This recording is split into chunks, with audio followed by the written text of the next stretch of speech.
오늘 우리가 살펴볼 하나님의 말씀은 베드로전서 2장 11절, 12절 두 절의 말씀입니다. 베드로전서 2장 11절부터 12절까지의 말씀을 함께 한 목소리로 합독하도록 하겠습니다. 사랑하는 자들아, 거류민과 나그네 같은 너희를 권하노니 영혼을 거슬러 싸우는 육체의 정욕을 제어하라. 너희가 이방인 중에서 행실을 선하게 가져 너희를 악행한다고 비방하는 자들로 하여금 너희 선한 일을 보고 오시는 날에 하나님께 영광을 돌리게 하려 함이라. 아멘. 우리 이 시간에는 임재성 올로 목사님 나오셔서 나그네 인생길이라는 주제로 말씀 전하실 때 큰 은혜 받으시길 바랍니다.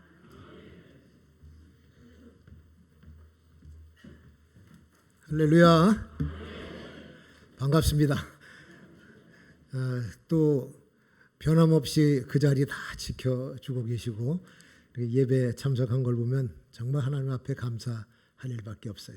성가대도 그렇고 올 때마다 아프지도 마시고 돌아가시지도 마시고 늙지도 마시고 그 자리에서 계속 봉사하시고 또 예배 참석하시면 좋겠습니다. 오늘 제가 제목을 잡은 거는 나그네 인생길인데, 그 나그네 하면은 뭔가 좀 쓸쓸해 보이고 외로워 보이고 그러지 않습니까? 그 시인 박목월 씨가 나그네라고 하는 시를 썼는데 아마 들어보셨을 거예요. 강나루 건너서 밀밭길을 구름에 달가듯이 가는 나그네. 길은 외줄기 남도 300리. 수익은 마을마다 타는 저녁놀. 구름에 달가듯이 가는 나그네. 뭐 근사하잖아요. 우리나라의 대표적인 나그네 이미지는 누굴 것 같습니까? 김삿갓. 김삿갓. 1950년대에 명국환 씨가 썼는데 그 노래 많이 들어봤죠. 죽장에 삿갓 쓰고 박랑삼천리. 흰 구름 뜬 곡에 넘어가는 객이 누구냐. 12대문 문간방에 걸식을 하며 술 한잔에 시한수로 떠나가는 김삿갓. 그게 1절이야. 2절은 세상이 싫던가요 벼슬도 버리고 기다리는 사람 없는 이 거리 저 마을로 손을 젓는 집집마다 소문을 놓고 푸대접에 껄껄대며 떠나가는 김삿갓. 3절 사람의 지치였나 사랑의 지치였나 괴나리 보찜지고 가는 곳이 어디냐 팔도강산 타양살이 몇몇 해던가 석양지는 산마루에 잠을 자는 김삿갓. 이 노래가 한때 많은 사람들에게 감동을 줬죠. 근데 이 나그네, 김삿갓의 나그네 이미지는 사람이 반겨주지 않는 거지의 노숙자. 힘들고 지친 길에 술이라도 한잔 해야 취기에 위안을 받을 수 있는 그런 삶, 진짜 참으로 가련한 나그네입니다. 가련한 인생이죠. 사전에 보면 나그네 하면은 자기 고장을 떠나 다른 곳에서 잠시 머물거나 떠도는 사람이다. 그렇게 말하고 있습니다.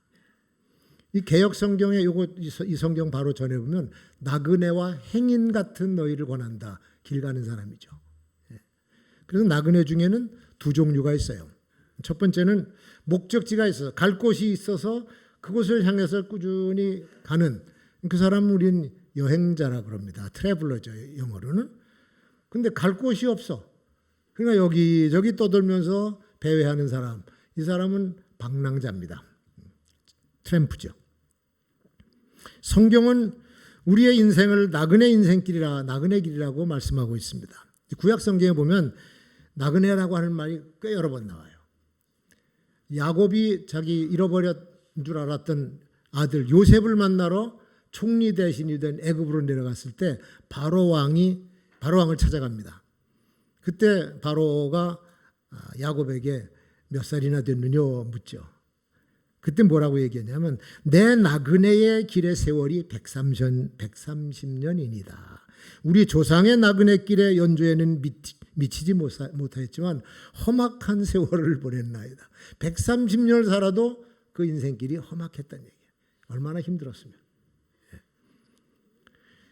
하나님은 이스라엘 백성을 가리켜서 애굽에서 나그네 되었던 자들이라고 말씀합니다. 영원한 안식처가 없고 그냥 노예 생활, 힘든 생활을 한 것이 400여 년 동안을 나그네 생활을 했다는 거예요. 그러니까 나그네 그러면 특징이 뭐냐면 편안하지가 않아요. 우선 인생길이 편안합니까? 어디로 갈는지 그 길에 무슨 일이 있을지 예측이 어렵기 때문에 늘 불안한 것이 나그네 길입니다. 우리 인생도 똑같잖아요. 내일 무슨 일이 있을지 누가 알겠어요. 더군다나 함께 가는 동행자가 없어. 경험이 많은 동행자가 가야 되는데 그가 없어요. 그럼 더 두렵습니다. 다음 장소를 향해서 움직여야 되는데 목적지가 확실하지가 않아요. 지금 수십 년 여러분 다 살아오셨지만 내 뜻대로 된 게 있습니까? 그냥 이렇게 와보니까 여기까지 온 거예요. 그러니까 목적지가 확실하지 않으니까 막막하기만 하고 인생이 답답하죠. 그게 우리 나그네 인생길입니다. 자, 그러면 물어봅시다. 여러분의 나그네 길은 순례자의 길입니까? 아니면은 여기저기 떠도는 방랑자의 길입니까? 순례자의 길이겠죠. 오늘 베드로 사도가 편지 보내는 이 사람들도 1장 1절에 보면 본도, 갑바도기아, 갈라디아, 아시아, 비두니아에 흩어져 있는 나그네 그랬습니다. 나그네한테 보내는 책이에요, 이게. 그리고 오늘 본문에 사랑하는 자들아 거류민과 나그네 같은 너희를 권하노니 영혼을 거스러 싸우는 육체의 정욕을 제어하라. 제어하라. 컨트롤 해주라. 이게 무슨 뜻입니까? 우리 나그네 인생길에는 유혹에 빠질 위험이 많다는 얘기입니다. 잘못 들어갈 수 있는 길이 얼마나 많은지 몰라요. 그러니까 그 유혹을 이기지 못하고 헛된 곳으로 가고 엉뚱한 곳으로 가면 그때부터 이제 방황이 시작되고 방탕하고 방랑하고 인생 파탄 나는 거죠. 최근에 일어났던 캄보디아 범죄 조직에게 속아서 돈 좀 벌어보겠다고 거기까지 쫓아가가지고 죽임당하고 아주 비참한 일을 당했잖아요. 결국 돈 벌겠다고 떠난 유혹에 덫에 빠진 것이고 힘든 인생을 살아가는 그런 결과가 나타나. 요즘 이렇게 사람을 속이는 진짜 사악한 자들이 너무 많습니다. 무서운 세상입니다. 조심하셔야 돼요. 길 가다가도 누가 이상한 사람이 접근하면은 진짜 조심해야 됩니다. 우리 성도들은 방랑자로 살아서는 안 되고 하나님 나라 목적지로 삼고 가는 천국 순례의 길을 살아가야 될 줄로 믿습니다. 자, 순례자는 정체성이 있어야 돼요. 우리가 해외 여행 갈 때 보면 패스포드 가져갑니다. 여권. 그래야 이걸 내보여. 나는 이 나라 사람이다. 그게 내 정체성이에요. 대한민국 여권. 그러니까 우리의 정체성도 성경에서 가르쳐주고 있어. 베드로전서 2장 9절에 하나님의 택하신 사람이요 왕같은 제사장이요 거룩한 나라요 그의 소유된 백성 하나님이 나를 소유로 삼은 백성이다. 그러니까 대한민국 국민이야. 인천 시민이야. 동시에 우리의 국적은 시민권은 하늘에 있는지라. 할렐루야. 빌립보서 3장 20절에 그랬잖아요. 우리의 시민권은 하늘에 있다. 이중 국적자입니다. 영광스러운 이중 국적자. 여러분 우리 금곡교회 성도들은 하나님 나라의 시민권을 가지고 사는 대한민국 국민인 줄로 믿습니다. 자, 그럼 이 엄청난 정체성을 이 특권을 어떻게 얻은 겁니까? 우리 인생길에서 만난 축복된 만남이 있었어. 세상에서는 별 볼 일도 없고 희망도 없고 누가 사람 취급도 안 해준 그런 사람이 바로 나였을지 몰라요. 그런데 하나님의 아들 예수를 만나고 보니까 이 귀한 정체성을 갖게 된 줄로 믿습니다. 세상에서 방황할 때 나 주님을 모르고 내 마음대로 고집하고 온갖 죄를 저지르고 그런 존재가 바로 벌레만도 못한 나였었다. 그래서 베드로가 자기의 인생을 돌아봅니다. 노년에 쓴 편지거든요. 갈릴리 촌놈이야. 물고기나 잡아서 근근히 생계를 꾸려가던 무식하기 짝이 없는 가난한 갈릴리 어부였었습니다. 근데 어느 날 웬 사람이 자기를 찾아와서 나를 따라와라. 네가 날 따라오면 너를 사람을 낚는 어부가 되게 하겠노라. 그래서 그 말씀을 믿고 따라갔더니 그 길이 천국 시민이 되는 길이고 예수 그리스도의 수제자가 되는 길, 그의 인생에서 어마어마한 축복의 변화를 경험한 것이 갈릴리 바닷가 주님을 만난 순간부터였어요. 그리고는 자기 편지에 이렇게 말씀합니다. 나는 하나님이 택한 사람, 왕같이 존귀한 제사장, 거룩한 사람, 하나님의 것이다. 나만 아니라 예수를 믿는 여러분도 똑같이 이 축복의 자녀가 된 줄로 믿습니다. 내가 예수를 만나지 못했으면, 아니 솔직히 말해서 예수님이 나를 먼저 찾아주지 않았더라면 아직도 죄 가운데 빠져서 파멸로 끝날 수밖에 없는 인생이 저와 여러분들의 인생 아닙니까? 근데 예수님을 만나서 그를 믿게 됐고 그분의 교회에 들어오게 됐고 그러다 보니까 내 자녀들이 믿음의 복을 받고 나의 후손이 복을 받아. 세상에 이런 축복이 어디 있습니까? 예수를 만나면 어떤 사람도 종류에 상관없이 이 축복을 소유하게 돼요. 엊그저께 제가 신한교회 갔더니 우리 원로 목사님들 초청을 했어요. 점심 대접하겠다고. 그래서 예배 이제 기도회 하는데 그 정 목사님 설교에 한 얘기를 하나 해.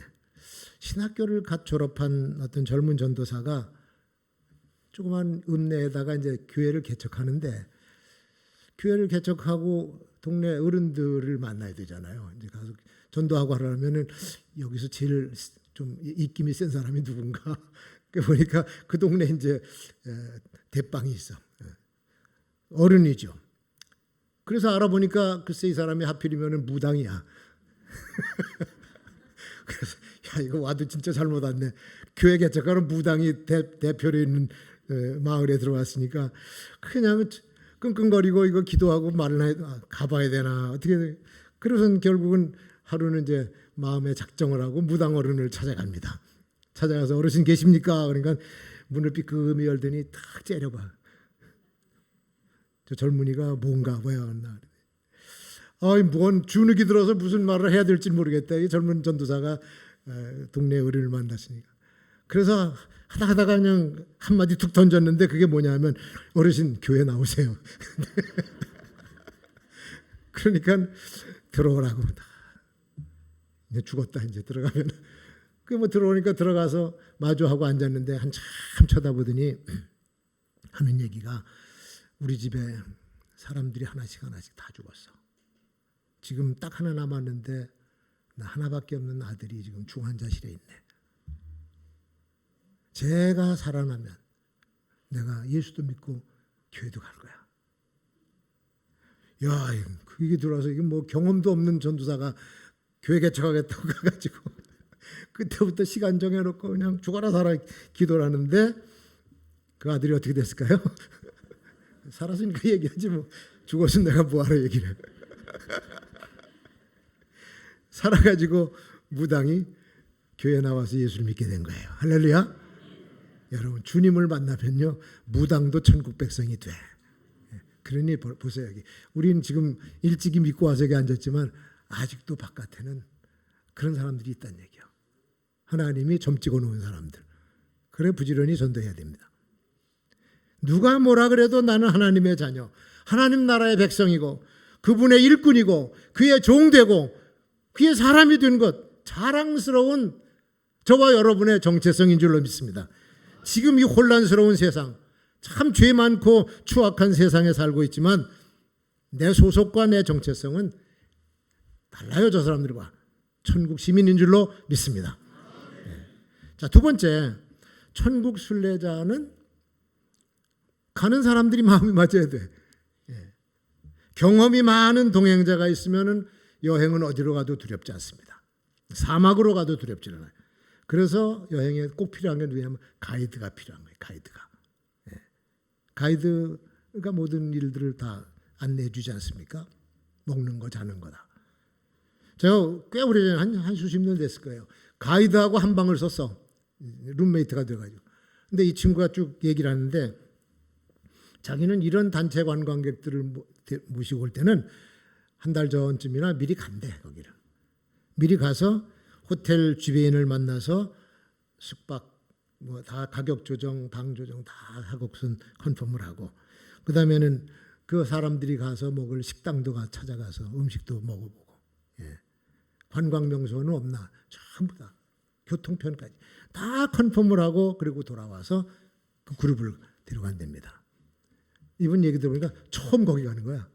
처음 우리를 데리고. 그러니까 처음 가니까 그렇지 몇 번 가면요 그렇게 안 가요. 그냥 전화하고 말지. 전화하고 이메일로 그냥 예약하고 말지. 요새는 핸드폰 하나만 가지면은 세계 어디든지 갑니다. 거기 구글맵 딱 열어서 이렇게 돌아다니면 아이고 맛집이 여기 있고 뭐가 있고 젊은 사람들은요 가이드도 필요 없어. 이게 가이드야. 어쨌든 가이드는 필요해. 그러니까 여행을 하려면 가이드가 필요한데 가이드와 마음이 맞아야 돼. 우리 인생길에 나그네 길에 확실한 동행자, 확실한 가이드, 확실한 보호자 누굽니까? 예수님이죠. 그래서 예수님과 마음이 맞아야 돼요. 이분하고 마음이 안 맞으면은 그때부터는 문제가 돼. 다 아시기 때문에 따라오라 그런 거 아닙니까? 나를 따르라. 주님을 따르면 안전합니다. 아무리 힘들고 험한 인생길이라도 주님은 안전하게 인도해 주실 줄로 믿습니다. 수고하고 무거운 짐진 자들아 다 내게로 오라 초청하시잖아요.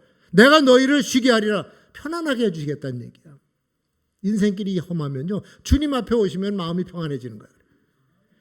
나는 마음이 온유하고 겸손하니 내 멍에를 베고 내게 배우라. 그리하면 너 마음이 쉼을 얻으리니 내 멍에는 쉽고 가볍다.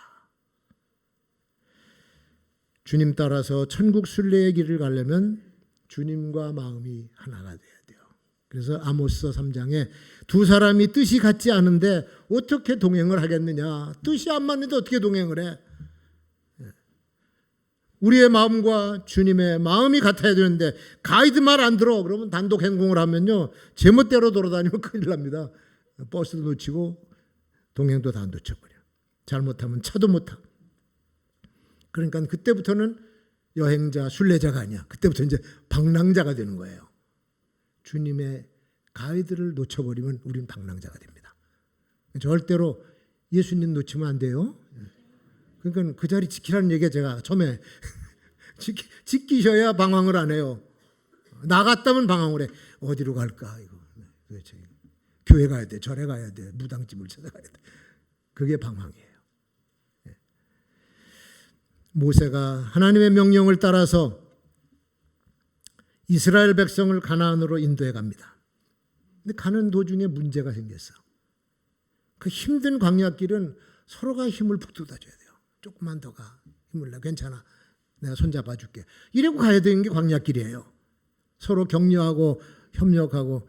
그래도 여정이 쉽지 않은데 여기서 사사건건 시비하고 불만 쏟아놓는 사람들이 생긴 겁니다. 결국은 그렇게 하다가 어떤 말까지 나오냐면 야 우리 애굽으로 다시 돌아가자. 애굽에서 죽도록 노예 생활하다가 지금 빠져나와 탈출해가지고 가나안 복지를 가고 있는데 길이 좀 험하다고 이렇게 불평원망하더니 결국은 애굽으로 돌아가자는 얘기예요. 그러니까 하나님이 화가 나시고 모세도 열받았어요. 조금만 더 가면은 가나안인데 사실 애굽에서 가나안까지의 거리가 그 이제 이집트지요. 이집트 조금 올라가면 가자 지구입니다. 지금 문제 많은 가자 지구. 그 조금 더 가면 거기서부터 이제 부엘세바 올라가면서 거기가 가나안 땅이에요. 이스라엘. 11일인가요? 열하루. 열하루면 가는 길을 불평하고 원망하고 옥신각신하다가 40년을 허비래. 같이 나왔던 자녀들 다 죽었어. 아버지 죽고. 그 어린 자녀들의 세대가 40년 후에 가나안으로 들어갑니다. 그러니까 그동안 그 수많은 세월, 아까운 세월을 다 허비하고 고생 죽도록 하고 아버지 세대는 가지도 못하고 이게 마음이 맞지 않았을 때 나타나는 결과죠. 단체 여행을 할 때 한 사람이라도 진상 노릇을 하면 그 여행은 기억하기도 싫은 끔찍한 여행이 돼버려. 잠자리가 왜 이러냐, 뭐 음식은 맞지도 않네, 뭐 그냥 이래가면서 갈 때마다 불평불만을 쏟아놓으면 함께 여행하는 사람이 피곤해집니다. 내가 왜 이런 여행에 돈 내고 왔나 후회를 하게 돼요. 앞으로 저 사람 가는 여행은 절대로 끼지 않겠다. 그래서 여러분 어디로 얼마짜리 여행을 하냐가 중요한 것이 아니라 누구와 함께 가느냐가 중요한 거야. 누구와 함께. 우리 금곡교회 순례자들은 같이 뜻을 합쳐서 같이 가야 고생 죽도록 안 하고 편안하게 행복하게 그렇게 여정을 마칠 줄로 믿습니다. 세 번째 마지막으로 순례자의 최종 목적지는 거룩한 하나님의 나라야. 우리는 길 모르고 여기저기 방황하는 방랑시인 김삿갓이 아닙니다. 천국 순례자들입니다. 우리가 가는 길은 하나님의 나라라고 하는 목적지가 분명한 사람들이에요. 그러니까 우리가 아직 그 나라는 도달하지 못했어요. 아직은 힘든 세상을 살아가 힘든 길을 걸어가고 있어. 그러나 그 거룩한 성을 바라보는 시각은 변해서는 안 돼. 이거 놓치면 안 돼요. 세상을 보지 말고 황금빛으로 찬란한 하나님의 나라만을 바라보시기를 축원합니다. 가을 저녁에 바다 위로 떨어지는 석양을 보니까 그 석양이 만들어내는 낙조가 이게 작품이야. 황금빛 구름이야. 하늘과 어우러진 이 구름 하늘 바다가 어우러진 환상이야, 환상. 그걸 보면서 우리가 들어가야 될 천국의 광채 저보다 몇 배나 더 아름다울 텐데 비교도 안 될 건데 근데 우리는 진짜 보기 싫은 세상만 계속 쳐다보고 있어요. 그러고는 세상에 안주하려고 그래. 우리는 하나님의 나라를 사모해야 됩니다. 그리고 기대하면서 그걸 바라봐야 돼요. 저 멀리 뵈는 나의 시온성, 거룩한 곳 내 아버지 집.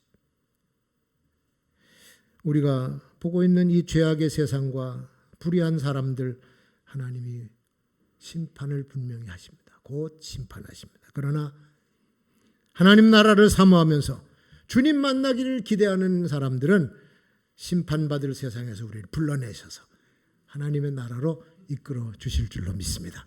그러니까 세상에 미련두면 안 돼요. 예수님도 심판에 대한 말씀하시면서 그랬습니다. 롯의 처를 생각하라. 롯의 마누라를 생각하래. 롯의 마누라가 어땠습니까? 하나님의 천사들이 소돔과 고모라 이 타락한 도시를 유황불로 멸망시키려고 찾아오셨는데 롯의 가족은 그래도 택한 백성이라서 구출해내고 싶었어요. 그래서 가족들에게 빨리 피해라. 하나님이 심판을 내리실 거니 불심판을 내리실 거니까 빨리 피하라고. 그래서 롯이 말이죠.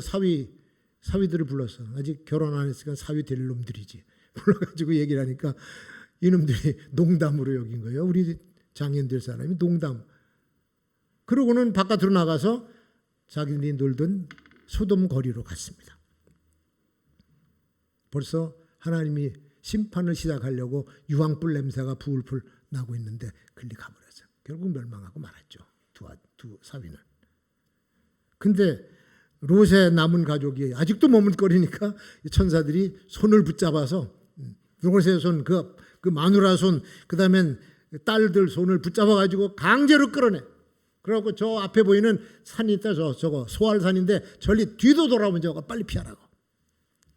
절대로 돌아오지 말라. 근데 이제 정신없이 도망치는데 롯의 마누라가 망하는 소돔이 아쉬운 거예요. 거기다 두고 온 재물들, 거기서 만들어낸 추억들이 아쉬워서 산마루에 올라서면서 딱 돌아봐요. 돌아보는 순간에 소금 기둥으로 변해버리고 맙니다. 하나님의 명령을 어긴 순간 이 롯의 마누라는 소금 기둥이 됐어. 그러니까 주님께서 이 여자를 기억하라. 천국으로 가는 순례자는 세상 것을 아낌없이 잊어야 돼요. 멸망한 세상의 것들을 아쉬워하거나 그 세상에다 미련을 둬서는 안 돼요. 천국 순례의 길은 거룩한 백성들이 가는 길입니다. 세상 사람들과는 구별된 거룩한 삶을 살아야 된다는 얘기죠. 그래서 성경은 성도들에게 흰 세마포 옷을 입으라고 말씀해요. 흰 세마포. 요한계시록 19장 8절에 그렇게 나옵니다.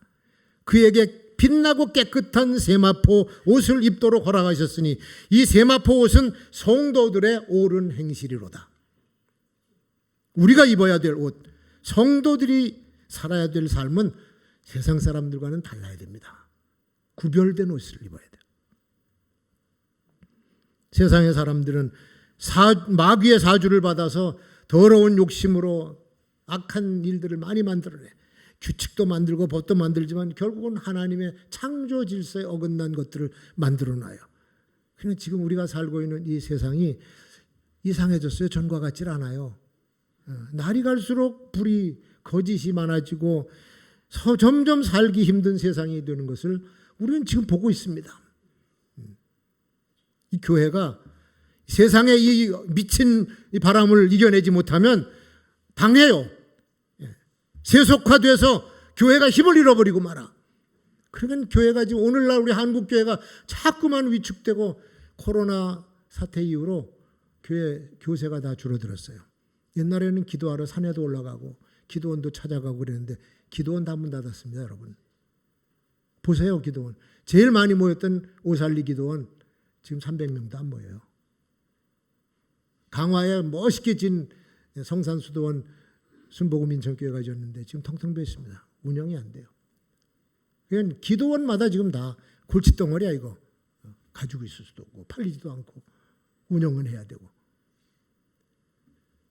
우리 교계가 이렇게 지금 위축이 되고 있어요. 세속의 바람이 너무 세고 너무 그냥 강하니까 견디지를 못해요. 그러면서 교회가 약화되니까 교인들이 슬슬 빠져나가지.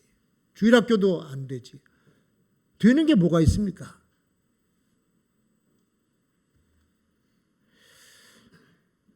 그러니까 성도들도 믿음이 약해지면 이 세속의 이 풍파를 이 폭풍바람을 이겨낼 수가 없어요. 그러니까 가다가 그냥 털썩 주저앉아가지고 못 가. 천국 순례기를 더 이상 못해. 끝난 거죠. 이제 그때부터는 그 안에서 방황을 하다 끝나게 됩니다. 이 세상은 곧 작별할 곳입니다. 곧 작별할 곳이에요. 나이가 7, 80이 넘어가면은 세상에 대한 애착이 적어져. 조금 젊었을 때는 천국이 멀리 보여서 저기 멀리 아득하게 보였는데 요새는 눈앞에 와 있는 것 같아요. 그렇지 않습니까, 여러분? 여기 연세 드신 분들 지금 눈앞에 와 있어요. 멀지가 않아 저게.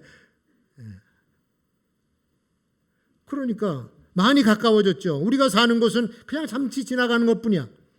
근데 가는 길은 영원한 길이에요. 할렐루야. 영원한 길. 밀라노 대성당에 아치 문이 3개가 있는데 그 하나에는 장미가 이렇게 새겨져 있대요. 그 장미 새겨진 문 밑에는 뭐라고 써 있냐면 모든 즐거움은 잠깐이다. 그리고 또 옆에 있는 문에 십자가가 그려져 있고 거기는 모든 고통은 잠깐이다. 모든 즐거움, 모든 고통은 잠깐이다. 3번째 문에 써 있는 글은 중요한 것은 영원한 것이다. 우리는 영원한 것을 향해 가는 사람들. 순례의 길에서 만나는 세상의 영광과 이 세상의 환희도 잠깐이고 젊음의 아름다운 것도 잠깐 피었다가 금세 지나갑니다.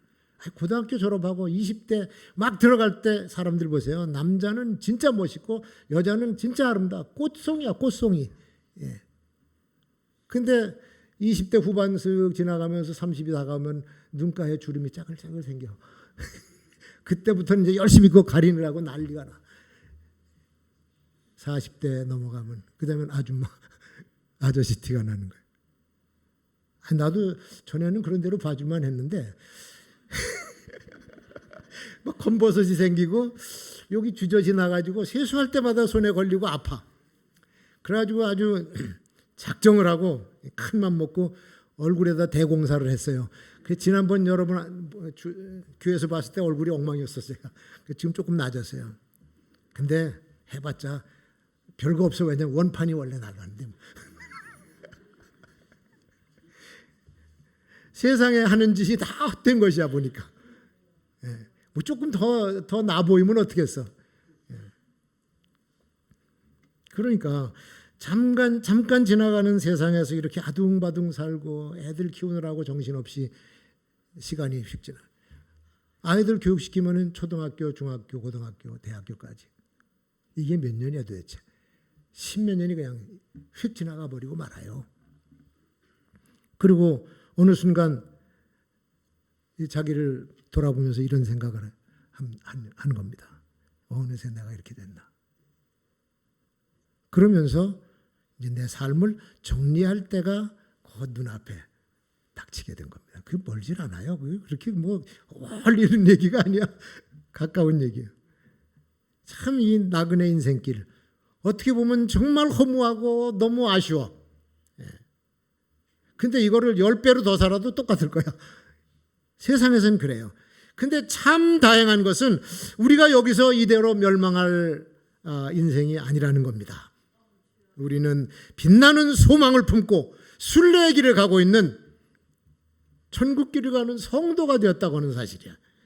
그러니까 이 악하고 더러운 세상 풍조에 휘말리거나 물들지 말고 우리의 나그네 인생길을 거룩한 순례자로 끝까지 악착같이 바람이 아무리 세도 풍파가 세도 끝까지 잘 완주하시기를 주의 이름으로 축원합니다.